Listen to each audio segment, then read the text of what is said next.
Hello मेरे प्यारे बच्चों, तो कैसे हो आप सब लोग। आई होप कि सब अच्छे हैं, मजे मार रहे हैं और पढ़ाई कर रहे हैं। ये वीडियो स्पेशली मेरे यूपी बोर्ड के बच्चों के लिए, क्योंकि अभी 4-5 दिन पहले, शायद 5-7 दिन पहले आपका सिलेबस जो है वो जारी हो चुका है। एग्जाम कब होगा, कैसे होगा और कितना कोर्स जो है सिलेबस में आएगा। और साथ ही साथ मैं आपको वीडियो के एंड में बताऊंगा कि कैसे आप गणित में 100 में से 100 जो मार्क्स है वो ला सकते हैं। तो आपको बने रहना है वीडियो के एंड तक, ठीक है। देखो, सबसे पहले बात आती है मैथ सब्जेक्ट की। मतलब कि ये सब्जेक्ट जो है डरने वाला बिल्कुल भी नहीं है। ये सब्जेक्ट जो है पूरा प्रैक्टिस पे डिपेंड करता है कि आप कितनी प्रैक्टिस करते हैं। मैटर नहीं करता कि आप कहां से पढ़ें, बस आप में अगर पढ़ने की लगन है तो आप किसी भी बुक से, किसी भी टीचर से पढ़ सकते हैं। जरूरी नहीं है कि आपको एक अच्छा टीचर चाहिए या फिर वो परफेक्ट ही होना चाहिए, नहीं, आप किसी भी टीचर से अच्छे से पढ़ सकते हैं। और मैटर करता है आपकी डेडिकेशन की आप कितने लगन के साथ उस सब्जेक्ट को पढ़ते हैं, है ना। और हमारे चैनल पर हम ऐसे ही लगन वाले बच्चों का स्वागत करते हैं और जो कॉन्सेप्ट है वो बहुत ही इजी तरीके से आपको समझाए जाते हैं। तो इस बार देर नहीं करनी है, कंप्लीट कोर्स जो है वो आपको यहाँ इस चैनल की प्लेलिस्ट में मिल जाएगा। और क्या करना है, बस सब्सक्राइब करना है, शेयर कर देना है, ठीक है। यूपी बोर्ड का सिलेबस 2025 का हाल ही में यूपी की साइट पर जो जारी हुआ है उसी के बारे में आपको बताऊंगा। देखेंगे कि कौन सा चैप्टर जो है कितने नंबर का आ रहा है और कैसे हम हाईएस्ट मार्क्स जो है वो गेन कर सकते हैं। Correct, okay. सो हमारा डायरेक्ट मैं सिलेबस की बात करूंगा, कोई एक्स्ट्रा, कोई कम, कोई छोटा नहीं बात करेंगे अपन। अब देखो, सिलेबस की बात करते हैं कि आपका सिलेबस का सिनेरियो रहेगा क्या, है ना। समय जो है आपका 3 घंटे का आपको टाइम मिलेगा। मतलब जो पुराने बच्चे हैं उनको तो पता है, नए वाले बच्चों को बता दूं मैं, ये video specially UP syllabus, UP वाले बच्चों के लिए, है ना। अगर आप किसी दूसरे बोर्ड के हैं तो मुझे कमेंट करके बताइए, मैं आपके लिए स्पेशल वीडियो बना दूंगा। करेक्ट। देखो, 3 घंटे का मिलेगा जिसमें 70 अंक की लिखित परीक्षा, 30 अंक का प्रोजेक्ट कार्य होगा। मतलब कि इस 30 नंबर की आपको चिंता नहीं करनी है, आपको चिंता करनी है इस वाले 70 नंबर की। करेक्ट, क्योंकि प्रोजेक्ट कार्य है वो थोड़ा लगन से हो जाता है, परंतु अगर आपने ये 70 मार्क्स छोड़ दिए तो मतलब सब कुछ छोड़ दिया, है ना। आप चाहे इंटेलिजेंट हो, आप चाहे वीक हो, या फिर आपको गणित समझ में भी नहीं आती, तो उसके लिए भी मेरे पास सारे के सारे उपाय हैं कि आप मैथ्स में अच्छे मार्क्स ला सकते हो, है ना। क्योंकि अगर मैं कहूं हर बच्चा जो है 100 में से 100 लाएगा तो मतलब मैं झूठ बोल रहा हूं, है कि नहीं। तो हमें दूसरे लोगों की तरह इस बहकावे में नहीं रहना कि हम 100 में से 100 लाएं, या फिर एक रात में पढ़ के हम 100 लिए, 10 दिन में पढ़ के 100 लिया, नहीं। ये होगा रेगुलर प्रैक्टिस के साथ, है ना। क्योंकि मैंने 10th के बच्चों को पिछले ईयर, है ना, मतलब ऐसा बच्चा जो मेडिकली इश्यू था, वो बेड पे था और लास्ट के उसने 1 महीना पढ़ाई करी, ठीक है, तो वो बच्चा अच्छे मार्क्स के साथ पास हुआ। मैंने उसको ये गारंटी कभी नहीं दी कि तेरे 100 में से 100 आएंगे मैथ्स में, है ना। तो ऐसे हमें झूठी दुनिया नहीं जीनी है। करेक्ट, हमें अपने लगाव के साथ, अपने मन के साथ हमें अपना पूरा जोक देना है। करेक्ट, तो अगर हमने 110% का सोच कर तैयारी की है, मतलब कि हमारे 90% बनेंगे, समझ रहे हो। तो हमेशा 20% एक्स्ट्रा लेके चलना कि हमें उसी हिसाब से तैयारी करनी है कि 20% हमारा कम आए, है ना। समझ रहे मेरी बात को आप, झूठे दिलासे नहीं है। तो ठीक है, अब देखो, न्यूनतम उत्तीर्ण अंक 23 एवं 10 कुल 33 अंक। करेक्ट, मतलब कि आपके पासिंग मार्क्स जो है वो 33 नंबर हैं। सबको पता है, नहीं पता तो सुन लो। करेक्ट, 33 नंबर आपके आने चाहिए पास, जिसमें से जो है आपको 23 नंबर और 30 नंबर जो है प्रोजेक्ट कार्य के मिलेंगे। और ये नंबर इनमें शामिल नहीं है। आप सोच रहे हो कि 30 नंबर वहां से मिल जाएंगे, 3 नंबर और लेंगे तो पास हो जाएंगे, नहीं। ये नंबर जो है बिल्कुल अलग है और ये वाले बिल्कुल अलग हैं। तो 30 नंबर जो है आपके प्रोजेक्ट कार्य के वो बिल्कुल अलग हैं। आपको 70 में से 33 नंबर लाने हैं, मतलब 23 नंबर जो है उत्तीर्ण करने हैं। तो 23 मान सकते हो आप पास करने के लिए। करेक्ट, अब चलते हैं अपने सिलेबस पर। देखो, संख्या पद्धति जो पहली इकाई है उसके लिए आपको 5 नंबर है, सिर्फ एक नहीं, इसमें अलग अलग अलग अलग एक्सरसाइज हैं जो आपको हमारी प्लेलिस्ट में मिल जाएगा। यानी ये पूरी इकाई जो है कितने नंबर की है, ये पूरी इकाई आपके 5 नंबर की है। बीजगणित का पोर्शन कितने नंबर का रहेगा, 18 नंबर का रहेगा। निर्देशांक ज्यामिति हमारा 5 नंबर का रहेगा, ज्यामिति हमारी 10 नंबर की, त्रिकोणमिति 12 नंबर की। अब बच्चे यहां आके हो जाते हैं कंफ्यूज कि ट्रिग्नोमेट्री होगी कैसे, होगी कैसे, होगी कैसे। पहले ही सोच लेते कि बस मेरे को तो ये नहीं आता। अरे उसके अंदर उतरो, घुसो, थोड़ा प्रैक्टिस करो, है ना। और क्या करते हैं पता है बच्चे क्या करते हैं? पूरा पेपर देखा, ठीक है, सबसे पहले खोलेंगे ट्रिग्नोमेट्री के सबसे हाईएस्ट नंबर है और डिफिकल्ट इसलिए पहले कर लेते हैं। ये गलती नहीं करनी है हमें। हमें जो आता है हमें वो सबसे पहले फटाफट निपटा देना है, और जो नहीं आता वो सबसे लास्ट में। एक स्ट्रेटेजी बना के चलनी है जिसे हम हाईएस्ट नंबर गेन कर सकते हैं अपने एग्जाम के अंदर। करेक्ट। मेंसुरेशन 10 नंबर का और सांख्यिकी प्रायिकता 10 नंबर की, जिसमें सांख्यिकी प्रायिकता बहुत इजी है, मेंसुरेशन इजी है, और मतलब कि सारे ही पूरा कोर्स वैसे इजी है, पर बच्चों को लगता है त्रिकोणमिति जो है वो हार्ड लगता है। कई बच्चों को मेंसुरेशन, कई बच्चों को बीजगणित हार्ड लगती है।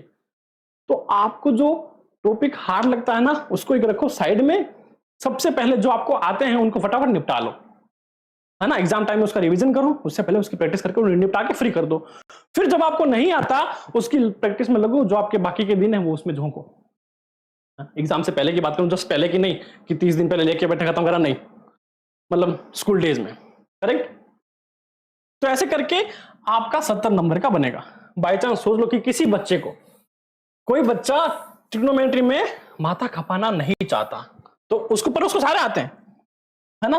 तो उसे क्या करना है, इसको सबसे लास्ट में हैंडल करना है। सबसे पहले भाई तेरे 5 आ रहे, 18, 5, ठीक है, 10 आ रहे हैं, 10 आ रहे हैं, 10 आ रहे, इनको हैंडल कर ले। 12 नंबर तो रहेंगे, कोई टेंशन नहीं, पर आप इसमें हाईएस्ट नंबर गेन कर पाओगे। और मैथ ऐसा सब्जेक्ट है जिसमें राइटिंग जो है, हैंड राइटिंग जो है वो मैटर नहीं करती इतनी, बस आपकी इक्वेशन जो है वो सही होनी चाहिए, ठीक है। अब इसके अंदर किस तरह के क्वेश्चन आते हैं, कौन कौन से चैप्टर में से क्वेश्चन आएंगे 2025 में, वो मैं आपको बता देता हूं। तो देखो, सबसे पहले हमारा पहला था संख्या पद्धति। संख्या पद्धति था ना, नंबर सिस्टम।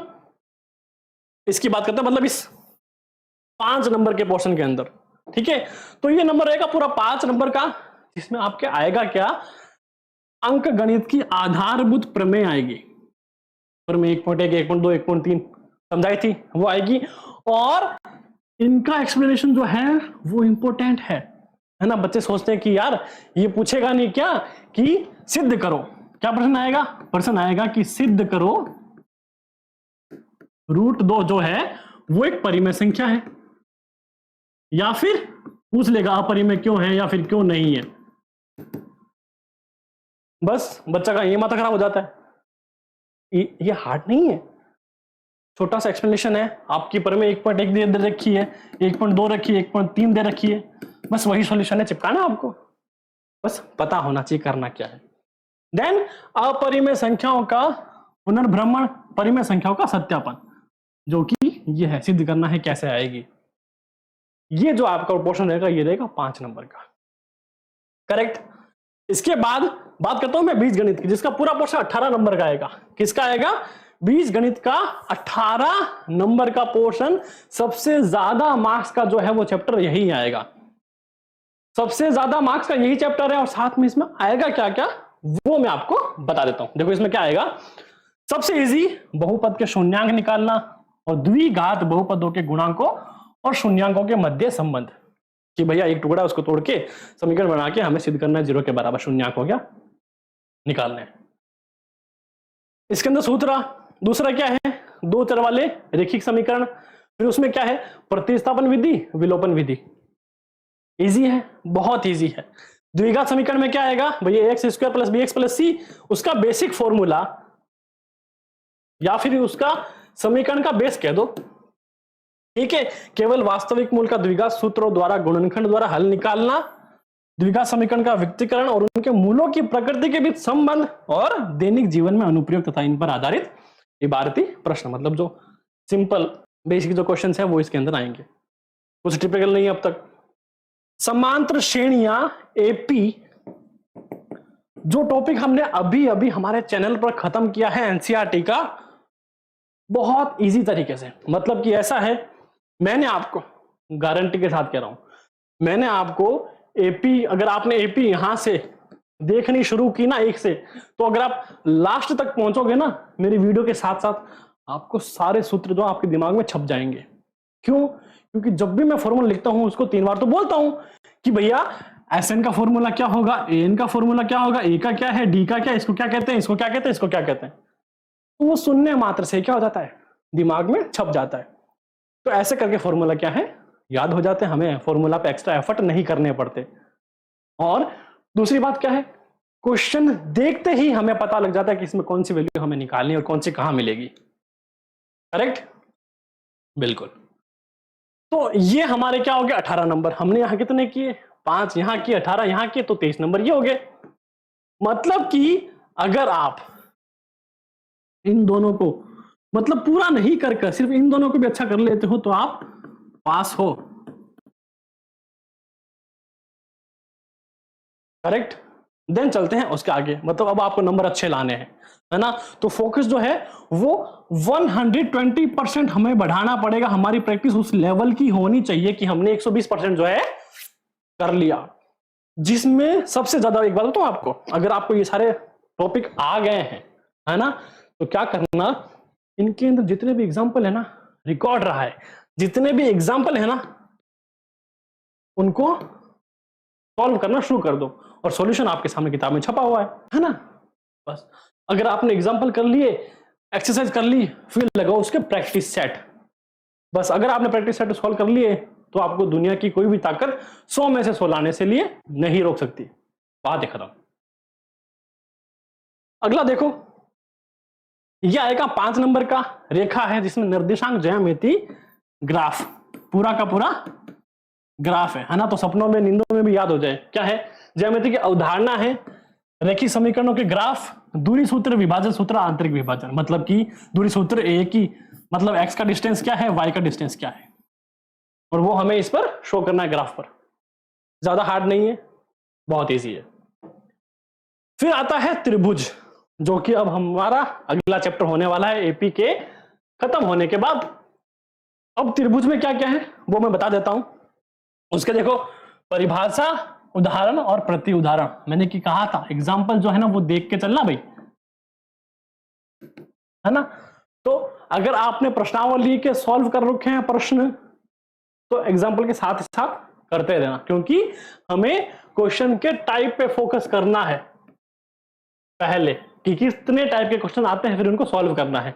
करेक्ट? फिर देखो इसमें क्या है कि त्रिभुज की एक भुजा के समांतर खींची गई रेखा त्रिभुज की शेष 2 भुजाओं को समान अनुपात में विभाजित करती है। ये उनकी थ्योरम्स है, प्रमेय है 6.1, 6.2, 6.3, 6.4, 6.5 ऐसे करके वो सारी प्रमेय आएंगी। त्रिभुज की 2 भुजाओं को समान अनुपात में विभाजित करने वाली रेखा तीसरी भुजा के समांतर होती है। जैसे कि ये त्रिभुज है, काटा, है ना, तो ये इसकी क्या हो गई, समांतर हो गई। ठीक है, तो त्रिभुज की एक भुजा के समांतर खींची दूसरी रेखा त्रिभुज की शेष भुजाओं के समान अनुपात में विभाजित करती है। जैसे कि काटा, इसके समांतर ये खींच दो तो ये रेखा जो है इन दोनों को बराबर काटेगी। ज्यादा कोई ऐसा डिफिकल्ट नहीं है इसके अंदर। यदि 2 त्रिभुजों के संगत भुजाओं का एक एक युग्म अनुपातिक हो और आंतरिक कोण बराबर हो तो त्रिभुज समरूप होते हैं। एक रूप के मतलब उसके आंतरिक कोण जो है बराबर हो और उनके एक जो युग्म है वो अनुपातिक हो, तो क्या हो जाएगा, त्रिभुज समरूप हो जाएंगे। डिटेल में समझाऊंगा चैप्टर के अंदर। यदि 2 त्रिभुजों में संगत कोणों का एक युग्म जोड़ा बराबर हो और उनकी संगत भुजा अनुपातिक हो तो त्रिभुज समरूप होते हैं। ये समरूप होने की अवधारणा है, ये हमें सिद्ध करनी है। क्या करनी है, हमें सिद्ध करनी है।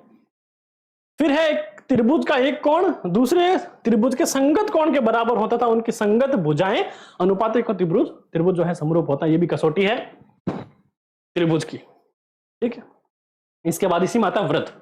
मतलब त्रिभुज और वृत्त, ट्रिग्नोमेट्री, बीजगणित, सांख्यिकी जितनी भी है ना, ये आपके 10th में, 11th, 12th अगर आप मैथ लेते हो तो। अदरवाइज आप 10th के बाद आर्ट्स में प्रवेश करते हो तो आपके कंपटीशन एग्जाम्स में भी ये काम आती है ना। कांस्टेबल का है, जो भी है दूसरे एग्जाम्स हैं, मैथ्स जिनमें आती है, नेवी का है, कांस्टेबल का, अग्निवीर का, इनमें जो मैथ आती है उस टाइप के क्वेश्चन है। तो अगर आपने अभी मास्टर कर लिया तो बाद में जो आपका एफर्ट है ना सरकारी नौकरी का, वो कम हो जाएगा, प्रेशर कम हो जाएगा यहां से। तो मैथ आती है तो हम दूसरे सब्जेक्ट पे फोकस कर पाएंगे। व्रत की स्पर्श रेखा और स्पर्श बिंदु, अरे व्रत की स्पर्श रेखा, ये व्रत है, स्पर्श रेखा और स्पर्श बिंदु, यानी व्रत की स्पर्श रेखा स्पर्श बिंदु से होकर जाने वाली त्रिज्या पर लंब होती है, बात खत्म, त्रिज्या पर लंब होती है, और किसी बाह्य बिंदु से खींची गई दो स्पर्श रेखाओं की लंबाई बराबर होती है। करवा रखा मैंने चैप्टर, ठीक है। अब देखो मैं आपको बता देता हूं कि अपने चैनल पे क्या क्या मिलेगा प्लेलिस्ट के अंदर। मैंने आपको संख्या पद्धति करवा दी, बीजगणित करवा दी, त्रिकोणमिति करवा दी और सांख्यिक प्रायिकता ये करवा दी, ठीक है। एपी वेपी सब हो चुका है, ठीक है। इसके अंदर हमारा वास्तविक संख्या, संख्या पद्धति खत्म है, दो चर वाले रेखीय समीकरण, बहुपद और द्विघात समीकरण, ये तीनों खत्म करवा रखे हैं। ये ग्राफ वाला है निर्देशांक ज्यामिति, ये भी मैंने करवा रखा है। और त्रिभुज जो है वो हमें करवाना है, त्रिभुज करवाना है, व्रत मैंने करवा रखा है, ठीक है। वो मैं आपको साथ ही साथ करवाता चलूंगा। त्रिकोणमिति हमारी हो चुकी है और सबसे इजी, सबसे आसान जो तरीका है ना, मतलब कि आपने बच्चे को पढ़ाया और उस बच्चे ने जिस तरह से सॉल्व किया है वो वाली इमोशन के साथ मैंने कराई है। अब इसमें क्या क्या है, इंट्रोडक्शन में क्या आएगा, समकोण त्रिभुज के न्यून कोणों के त्रिकोणमिति अनुपात, 0 डिग्री 90 डिग्री अनुपात, और अनुपातों के मान जैसे कि 0, 30, 45, 60 और 90। अगर आपको त्रिकोणमिति का डिग्री का चार्ट नहीं आता ना, वीडियो बना रखा है, हाथों की उंगलियों पर इस पूरे चार्ट को बनाना मैंने सिखा रखा है, प्लेलिस्ट में मिलेगा आपको। त्रिकोणमिति वाले जो क्लासेस हैं उसके अंदर आपको एक वीडियो ऐसा मिलेगा जिसमें मैंने हाथों की उंगलियों के सहारे सिखाया है, थैनोस का जो रूल है ना मेरा, वो सिखाया है मैंने कि कैसे हम बना सकते हैं। और सर्व समीकरण जो इंपॉर्टेंट है भाई, साइन कॉस थीटा एक होता है 1 + tan theta square, sec theta sec square theta होता है, और 1 + cot स्क्वायर थीटा बराबर कोसेक स्क्वायर थीटा को स्थापित करना इसका अनुप्रयोग, मतलब इनको प्रूफ करना, सिद्ध करना कि किस प्रकार से ये सत्य है, इक्वेशन और कुछ नहीं। फिर ऊंचाई और दूरी ट्रिग्नोमेट्री की, जैसे उन्नयन कोण है, उन्नमन है, ऊंचाई है, दूरी, साधारण प्रश्न, मतलब कि सिंपल क्वेश्चन आएंगे। प्रश्न दो समकोण त्रिभुजों से अधिक नहीं होना चाहिए, उन्नयन अवनमन केवल 30, 45 और 60 डिग्री होने चाहिए, मतलब ये आपके क्राइटेरिया है कि इतने ही होंगे आपके क्वेश्चन, इससे ज्यादा नहीं होंगे। तो डरने की कोई बात है ही नहीं। मतलब कि जो भी हार्ड टॉपिक्स है ना वो आपके एनसीईआरटी ने हटा दिए, है ना। तो ये इतने ही हैं जितने आप कर सको। और अब यहां पे ये होता है कि अगर इतने हैं तो ये हमें सब के सब करने चाहिए, क्योंकि वर्कलोड हमारा कम हो गया है। तो ये जो है कि चीजें कम है, टाइम है हमारे पास, उतना टाइम है कि अच्छे से इन चीजों को मास्टर किया जा सके। तो फिर 100 नंबर तो बनते हैं बनाने, है ना। जिद से अगर ठान लोगे ना कि 100 में से 100 करने, तो दुनिया का माइक का लाल कोई आपको 100 में से 100 लाने से नहीं रोक पाएगा। बस हमें ठानना है। हम ना तो आपको जूठा चढ़ावा चढ़ा रहे हैं, ना हम चने के झाड़ पे चढ़ा रहे हैं आपको। हमें हमारे पास जो चीजें सामने हैं हम आपको वो बता रहे हैं, ना कि लोगों की तरह भाई कुछ भी बोलो, मोटिवेशन स्पीकर आपको चने के झाड़ पे चढ़ा दिया बस। तो हम क्या करेंगे, यूट्यूब पे सर्च करो, एक रात में 100 में से 100 कैसे लाएंगे, हजारों वीडियो पड़े। करना होता है क्या ऐसा? ऐसा पॉसिबल है क्या?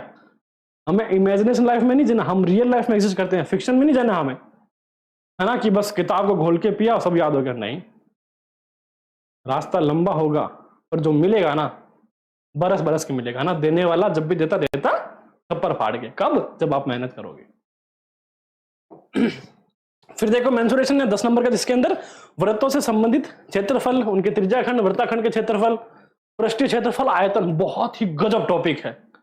मतलब ये ऐसा जो है जो आपको करने में मजे आएंगे। वृत्त है, त्रिभुज है, मेंसुरेशन है, आयतन है, करने में बहुत मजे आते हैं। और अगर गणित का यह कर रहे हो ना आप मेंसुरेशन, तो साइंस में जो फिजिक्स के न्यूमेरिकल है ना आपके, वो भी हो जाएंगे। दोनों क्वेश्चन दोनों साथ में है ना, क्योंकि सेम टॉपिक है। फिर देखो, निम्नांकित किन्हीं दो द्वारा संयोजित समतल आकृतियों का पृष्ठीय क्षेत्रफल तथा आयतन, घन, घनाभ, गोला, अर्धगोला, लंबे वृत्त, बेलन, शंकु, मिश्रित प्रश्न मिक्स आएंगे सबके। और फिर सांख्यिकी तथा प्रायिकता, जिसमें सांख्यिकी है, प्रायिकता। भाई सांख्यिकी क्या है? स्टैटिस्टिक्स। फिर प्रायिकता, भैया एक आएगा कि दो आएगा, पासा फेंक। अब देखो, शैक्षिक सत्र 2024-25 हेतु आंतरिक मूल्यांकन कि भैया प्रथम आंतरिक मूल्यांकन परीक्षा प्लस प्रोजेक्ट, भारत का परंपरा गणित क्या, ये छोड़ो, ये आपका अगस्त और दिसंबर का 5वां दिन का प्रोजेक्ट है। इसके अलावा परीक्षा कब होगी आपकी? एमसीक्यूज के आधार पर मई माह में, मतलब अभी आपके खत्म हो गई, ये तो गई। द्वितीय मासिक परीक्षा जुलाई में अभी चलेंगी। फिर तृतीय मासिक एमसीक्यूज के आधार पर नवंबर में आएगा, फिर दिसंबर में आएगा, है ना। और फिर जनवरी या फरवरी में जो भी फाइनल एग्जाम्स की डेट जो है वो आ रखी होगी, वो आपके आ जाएंगे। तो आप फरवरी मान के चलो, है ना। हमारे पास जुलाई चल रहा है, जून, जुलाई, अगस्त, सितंबर, अक्टूबर, नवंबर, दिसंबर, 5 महीने हैं।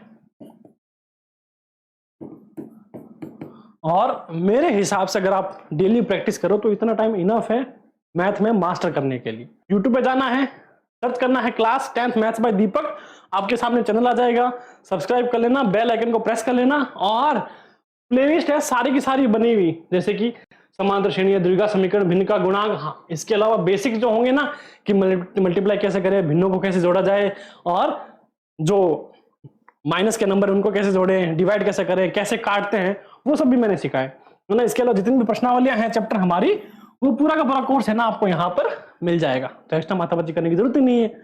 और आज का जो वीडियो है सिर्फ और सिर्फ ये बताने के लिए कि बहकावे की जिंदगी जीना छोड़ो, जो असल हमारे पास चीजें हैं अपने दिमाग का यूज करो और पढ़ाई करनी शुरू करो, है ना।